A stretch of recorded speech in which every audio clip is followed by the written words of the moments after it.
Había alguien en la ventana. Era la señora del panteón. Le decía a mi hija que le abriera.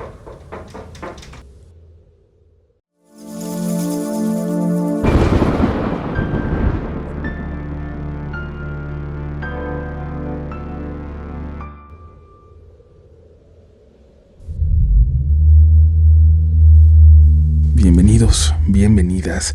Pasen todos y pónganse cómodos, que acaban de entrar a una nueva canasta de historias de horror. Hoy no hay lugar para medias tintas. Las historias que van a escuchar a continuación son aterradoras porque son posibles, porque son muy cercanas, porque cuando menos lo esperes, te pueden ocurrir a ti. Así es que escucha con atención. Ten serenidad cuando te reconozcas en las historias, porque estoy convencido de que tarde o temprano serás el siguiente protagonista de Relatos de la Noche. Comenzamos. Hola comunidad, me animé a contar esto porque simplemente no sé cómo explicarlo. Así que como muchos otros, vengo aquí esperando que alguien tenga algo que se asemeje a una respuesta.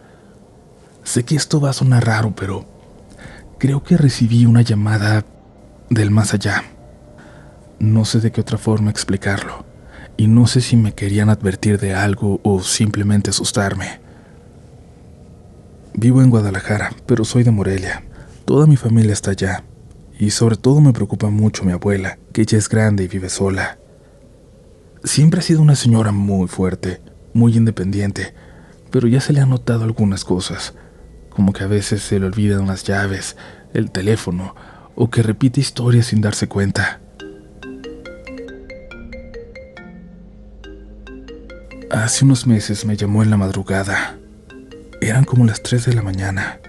Yo estaba dormida, pero cuando vi que se trataba de mi abuela contesté sin dudarlo, pensando que algo pasaba, que algo estaba mal. Y sí, era ella, mi abuela. Pero desde el primer momento su voz me sonó rara, desconectada. Me decía: mi niña, ven por favor, regresa, ven a la casa. Pero no había en ella ni siquiera un tono de urgencia o de preocupación. Yo le pregunté qué pasaba, por qué me hablaba así, si estaba bien, pero en vez de responderme seguía diciendo lo mismo, casi como si lo estuviera repitiendo de memoria. Ven para la casa, por favor. Y de pronto, poniendo atención, escuché otra voz. Una voz como de niña al fondo. Parecía estar muy cerca de ella, y esa voz decía algo como: dile que venga, dile que regrese a casa. Era como si la niña le estuviera dictando, y mi abuela solo repetía las palabras. Me asusté muchísimo. Le colgué y le marqué en ese momento a mi tía, la hermana menor de mi mamá. Ella vive cerca de mi abuela, como a unas 5 calles. Le conté lo que pasó. Le dije que la abuela hablaba raro y que había una niña con ella, que por favor fuera a verla. Mi tía también se asustó. Se vistió y salió de inmediato. No tardó más de 10 minutos en llegar.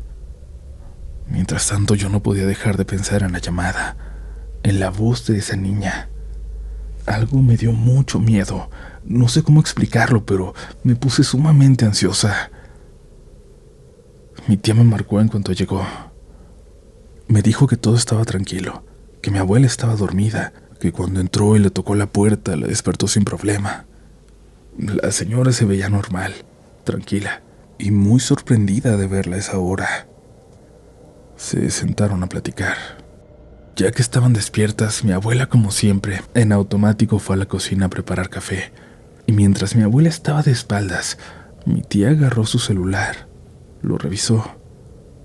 Y ahí estaba, una llamada saliente a las 3:20 de la mañana. A mí.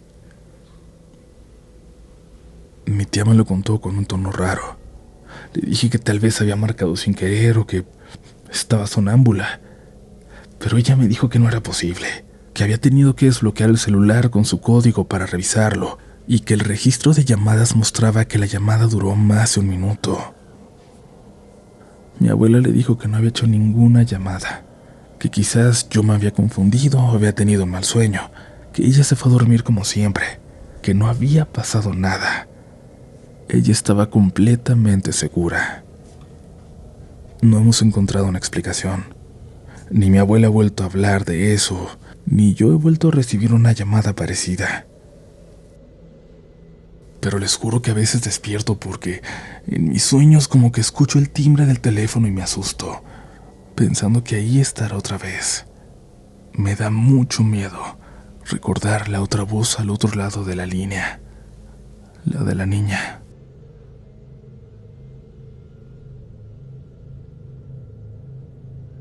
Mi nombre es Juan Carlos y esta es mi historia.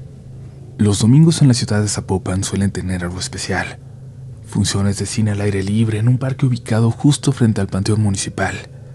El lugar está sobre una avenida donde pasa el tren, junto al estadio de béisbol.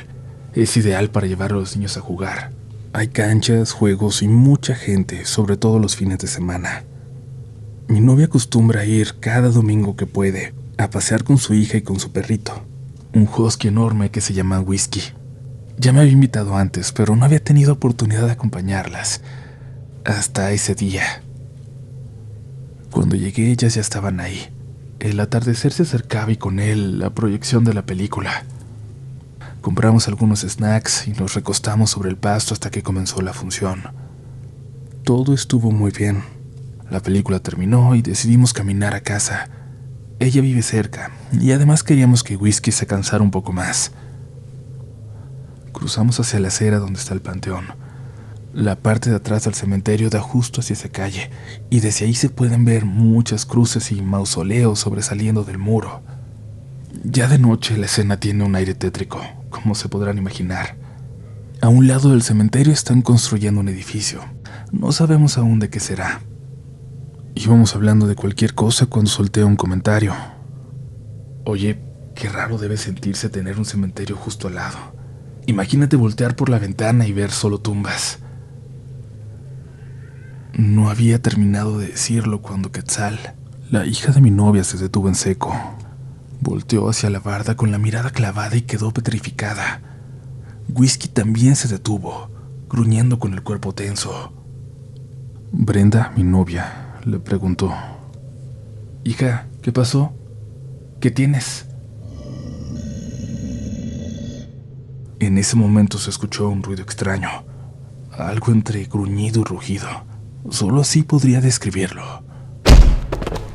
Al mismo tiempo, algo golpeó con fuerza el muro del panteón. Incluso cayeron algunas piedras de la barda. Nos miramos sorprendidos, con la piel erizada. Volteamos hacia donde estaba Quetzal, parada justo frente a un hueco en la barda, una especie de rendija que permitía ver hacia el interior. Me acerqué, bastante asustado ya, y justo cuando me asomé alcancé a ver que algo se movía ahí dentro. Era una cara. Se asomó un segundo y se escondió. No la vi con claridad. Estaba muy oscuro, pero tenía una especie de brillo en los ojos. Supongo que porque alguna luz se reflejó, o eso quiero pensar. Whisky se le lanzó a la barda y empezó a ladrar como loco. Yo lo agarré del collar y lo jalé hacia nosotros, y gracias a eso Quetzal por fin reaccionó. «¿Qué fue eso?», preguntó. Brenda, nerviosa, le dijo lo primero que se le ocurrió. «Fue un sapo, hija». Luego me miró, esperando que la siguiera en eso. «¿Verdad que fue un sapo?». Yo le seguí la corriente. «Sí, así suenan los sapos, y por lo oscuro se aparecen mucho por aquí». No sé si Quetzal lo creyó, pero volvió a ver hacia la rendija unos segundos más, y luego seguimos caminando. Yo le susurré a mi novia que tenía la piel chinita, que algo muy feo se había escuchado ahí dentro, y ella me dijo que sí, que también había visto algo. Al seguir, volví a asomarme por la rendija de la barda. Ya no había nada, pero al alzar la vista por encima del muro vi algo. Una persona escondida. Apenas se le veía la cabeza cubierta con una capucha o con un rebozo. No pude distinguir más por la falta de luz, pero ya no quise decirle nada a Brenda para no asustarla más.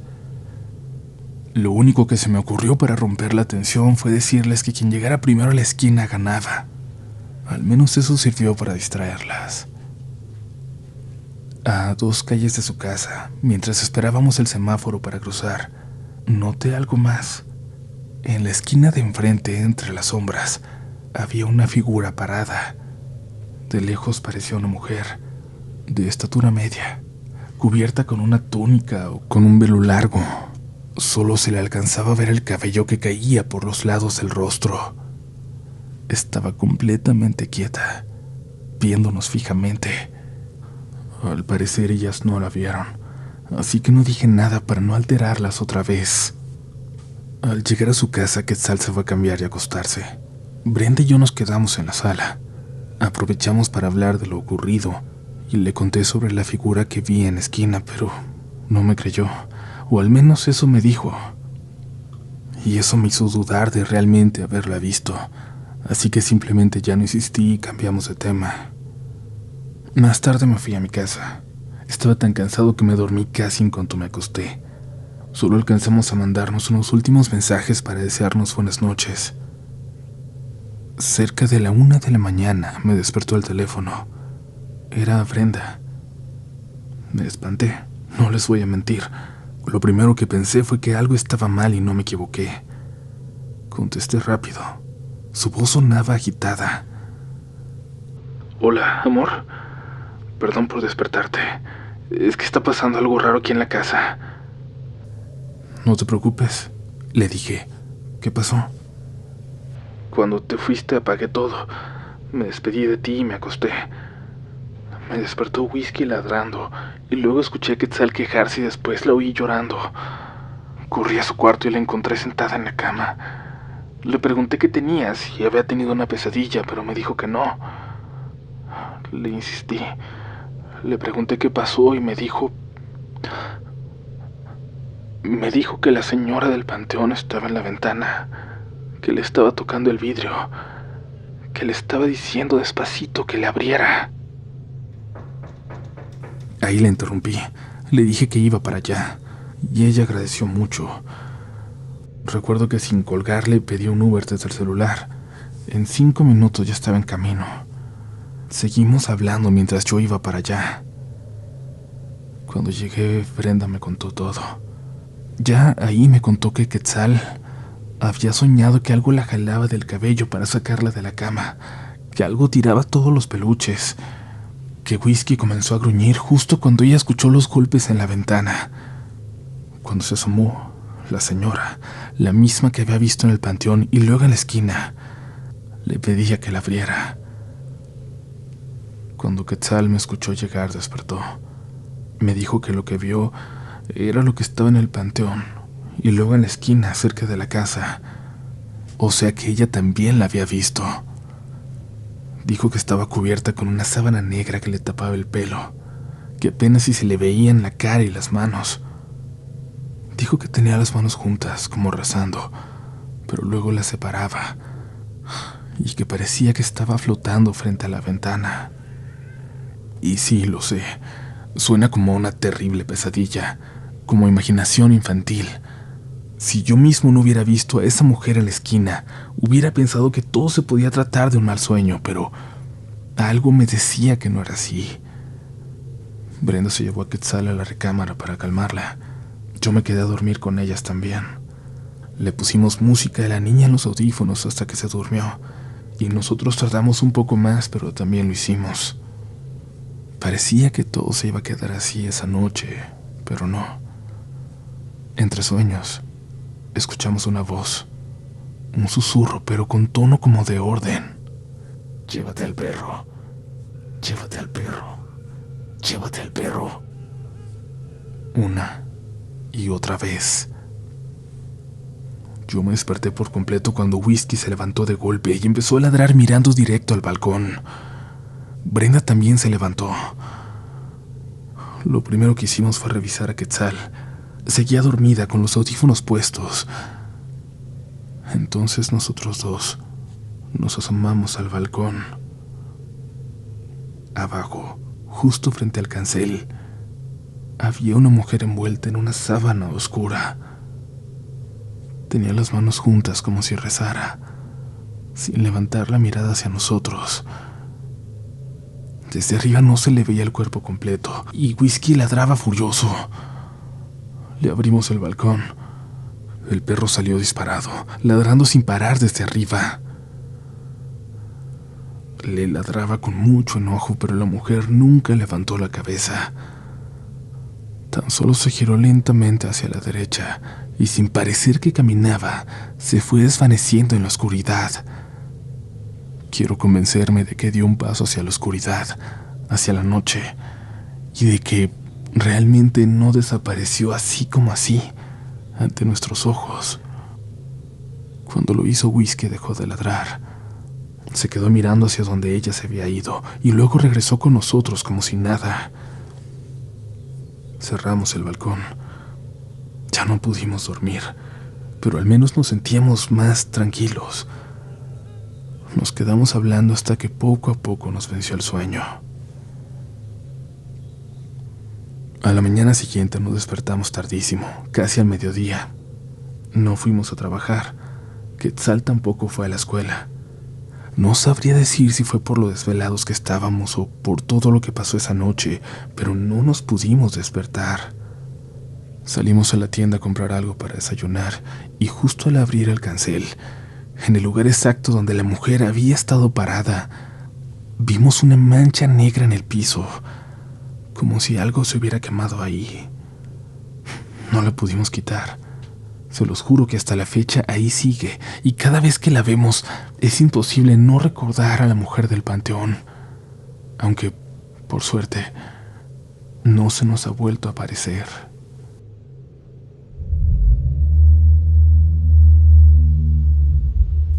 Gracias de nueva cuenta por continuar escuchando, por haber llegado hasta aquí.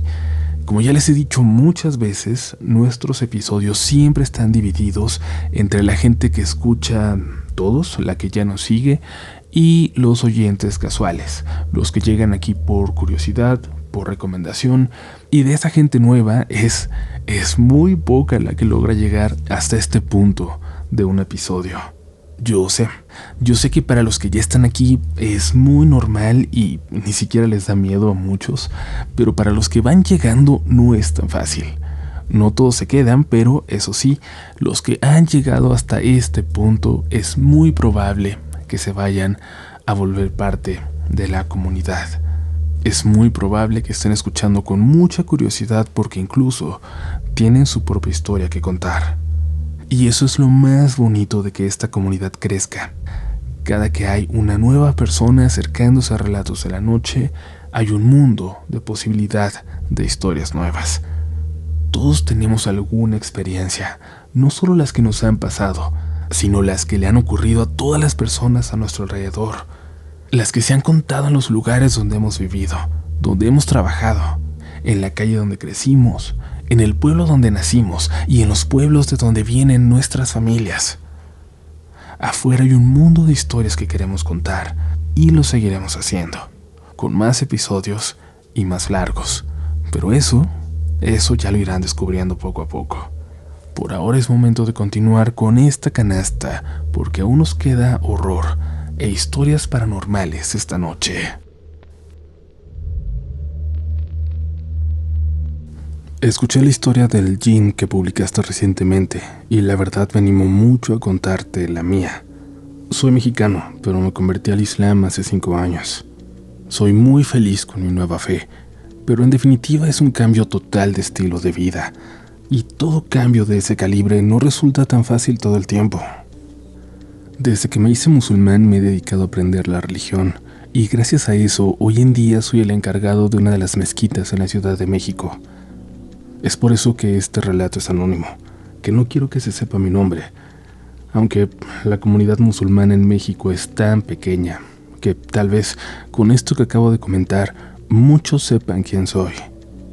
Igual no quiero dejarlo tan fácil, Antes de pasar a contar mi historia, quiero aclarar un poco, si me lo permites y con todo el respeto del mundo, qué son los jinns para nosotros. En nuestra fe no existen los espíritus o fantasmas que se quedan en este mundo. Solo existen los demonios, los jinn. Son los segundos seres que Dios creó después de los ángeles y gobernaron la tierra antes que los humanos. Pero por su naturaleza maligna y su desobediencia a Dios fueron castigados. Lo único que buscan es desviar a la gente del camino recto y engañarlos para hacer que se condenen en el infierno.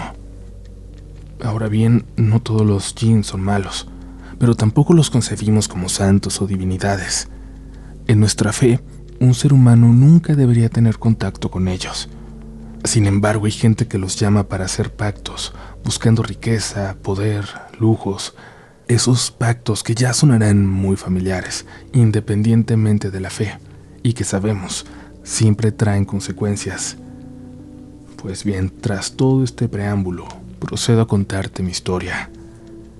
Era el mes de Ramadán, el mes más sagrado para nosotros, los musulmanes, cuando ayunamos todo el día para luego reunirnos en la mezquita a romper el ayuno, convivir, platicar, recordar a Dios y después hacer un rezo especial que solo se realiza durante ese mes.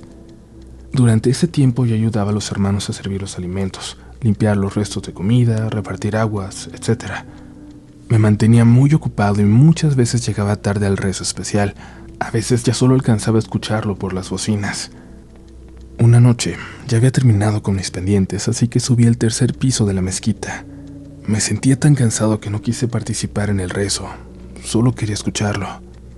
Cuando estaba por terminar de subir las escaleras, vi a un hombre que parecía extranjero, sentado en una banca que estaba hasta atrás de la habitación, justo a espaldas de los orantes, pero no se veía normal. Su cuerpo estaba un poco inclinado hacia adelante y parecía tambalearse levemente de un lado a otro, como si estuviera perdiendo el equilibrio. Pensé que podía estar borracho. Si bien el alcohol está prohibido en el Islam, como en toda fe, hay personas que no practican la religión al pie de la letra. Pensé que algún hermano lo había traído para ayudarlo a corregir su camino. Me senté a su lado, pero al poco tiempo empezó a hacer ruidos.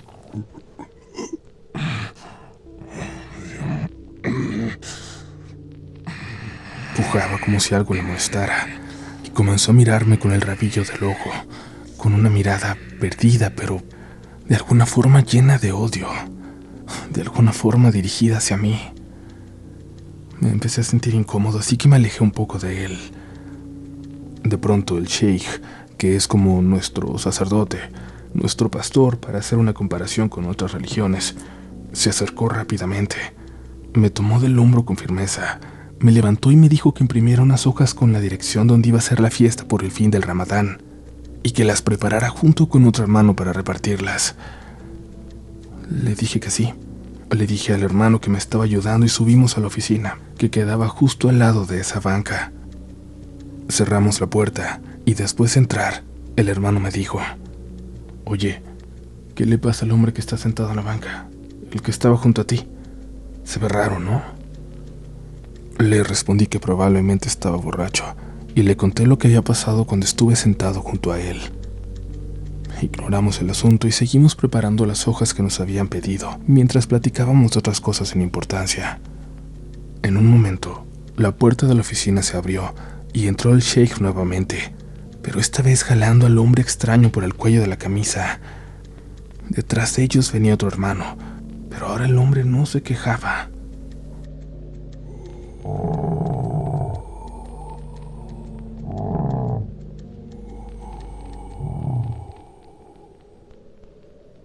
Iba bufando, sí, bufando como un toro, no tratando de imitar un bufido. Era un bufido real, tan real como si fuera un toro el que hacía el ruido. En ese momento el sheikh me habló muy secamente y me dijo: «Hermano, por favor, necesito que terminen esto en otro lado. Váyanse ahora mismo». No dijimos nada más, tomamos lo que necesitábamos y nos fuimos lo más rápido posible. Cuando llegamos a otra oficina, el hermano empezó a preguntarme qué había sido eso. Le respondí: Creo que ese hermano está poseído. Creo que tiene un jinn adentro. Tal vez el rezo que hizo esta noche comenzó el exorcismo sin querer, pero el sheikh tenía que terminarlo, y nosotros no podíamos estar ahí. Esa noche, al terminar los rezos, me asomé para ver a todos cuando empezaban a retirarse a sus casas, y entre ellos vi al hombre extraño, ahí, afuera de la mezquita, pero ya se veía diferente, un poco perdido, desubicado, como si fuera despertando de una siesta larguísima. El sheikh fue una de las últimas personas en irse, pero antes de hacerlo se acercó y me dijo: «Perdone por haberle hablado así, pero el hermano tenía un jinn, y era peligroso expulsarlo con ustedes presentes. Se les podía pegar a alguno de los dos». Le dije que estaba bien, que lo entendía. Nunca antes de eso había vivido nada paranormal en ese sentido, y no lo he vuelto a vivir. Pero definitivamente puedo decirles que sé que soy testigo de que hay otro plano, otra dimensión que se empalma con la nuestra, que no podemos ver, pero que convive de forma permanente con nosotros. El mundo de los jinn y los demonios.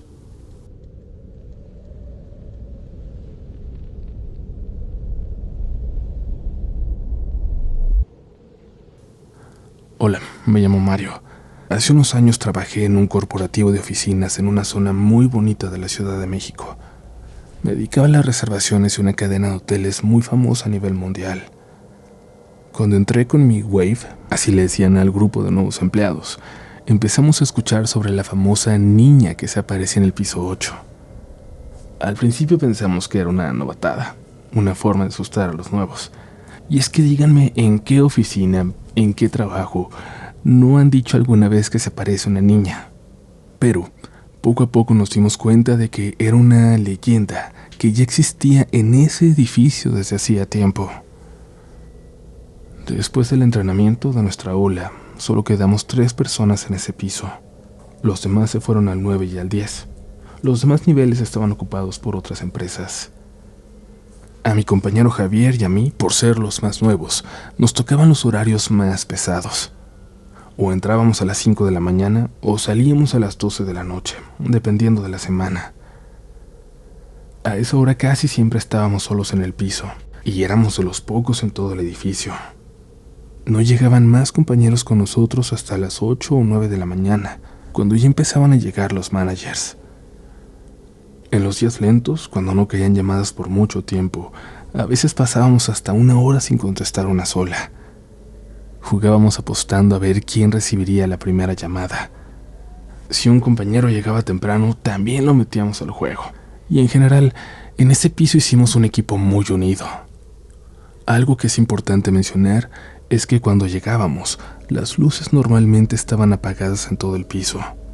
Solo se iluminaba el comedor, el lobby y las pantallas que estaban siempre encendidas. A veces prendíamos las luces, pero la verdad es que era muy rico estar a oscuras un rato, antes de que entrara el sol por los enormes ventanales de piso a techo. Como que no se sentía realmente que ya estuviéramos trabajando. Un día llegué más temprano de lo normal. Me senté en mi cubículo, esos pequeños espacios de 5 o 6 computadoras, a cada lado de un pasillo más grande que recorría todo el piso, formando un cuadrado. Encendí todo. Me recosté en la silla y empecé a lanzar una pelotita al aire para entretenerme. Y es que ahí no se permitía tener celular. Estaba esperando a Javier, pero en realidad con que llegara cualquier compañero me bastaba. Tenía mi diadema en el escritorio, con el volumen al máximo por si entraba una llamada. Después de unos 10 minutos escuché que entraba una llamada, pero no se reflejaba en la pantalla. Intenté contestarla desde el teléfono, pero nada. Me puse la diadema y me di cuenta de que el sonido seguía, pero no venía de mi computadora.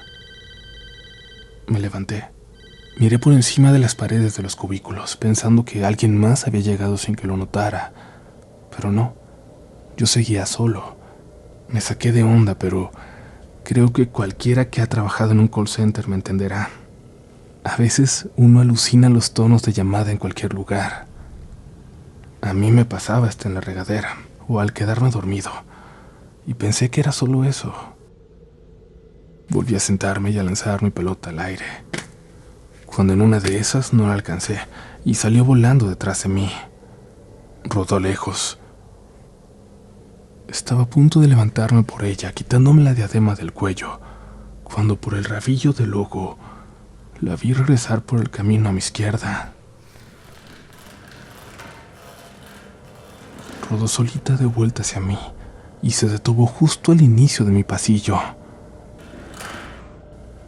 Yo me sentaba a la mitad de ese pasillo, con 2 computadoras a cada lado, así que no podía ver desde mi lugar el fondo de este. Tuve que levantarme. Me asomé y no había nada. Pensé que tal vez la pelota había rebotado en algo. Eso es muy posible, ¿no? Me convencí de que no había de qué preocuparme y me relajé. Pero justo cuando iba a regresar a mi silla, vi algo en el reflejo del ventanal. A una mujer, parada entre los cubículos del fondo. No se distinguía mucho.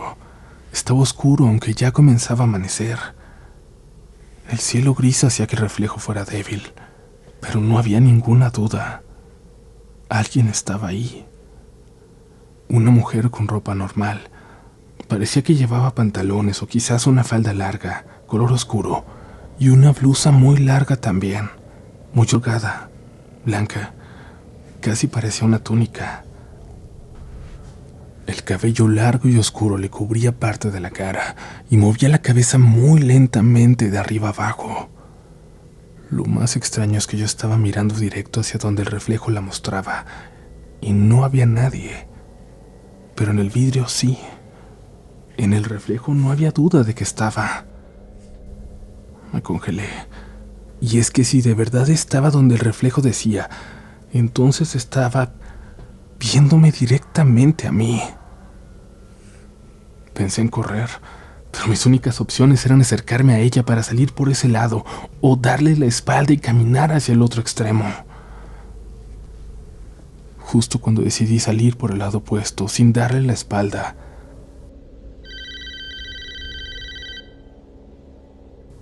volví a escuchar el tono de llamada.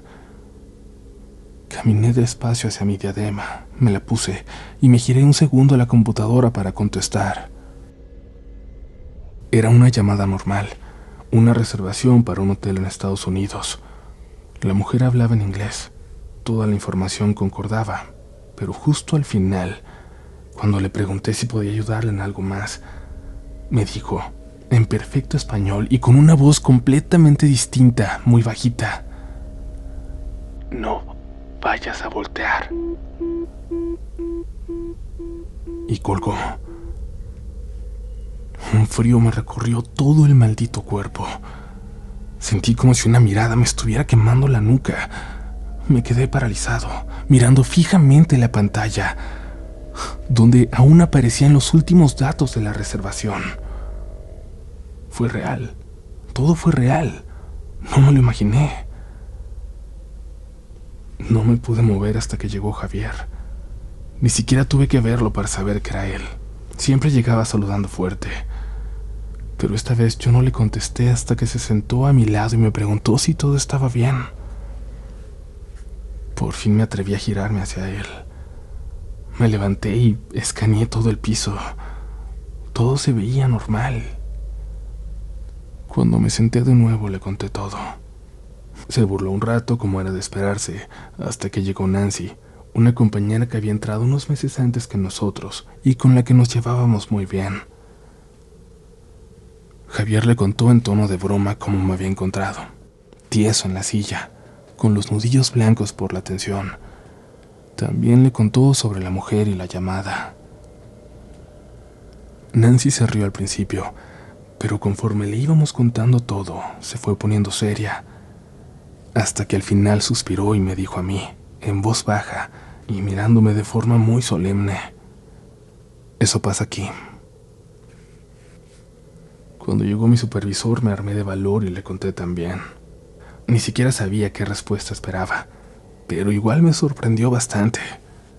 Mi supervisor se veía intrigado, casi preocupado, diría yo.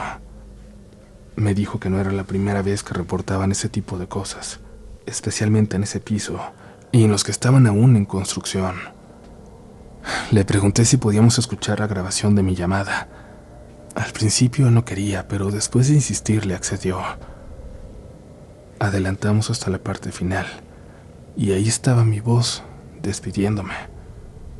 La respuesta fue: no, nada más. Muchas gracias por la ayuda. Hasta luego. No fue lo que yo había escuchado. Me quedé viendo la pantalla. Mi supervisor me miraba con una ceja levantada, pero no dijo nada más. Seguí trabajando ahí por semanas, por meses, y nunca volvió a pasarme algo igual. Pero algunos de mis amigos que siguen en ese trabajo me han contado que las apariciones continúan, que hay cosas que no han parado. Incluí muchos detalles en esta historia que harán que sin ninguna duda quienes trabajan o han trabajado ahí lo reconozcan. Así que espero que, si se animan, te compartan también sus historias. Estoy completamente seguro que hay más.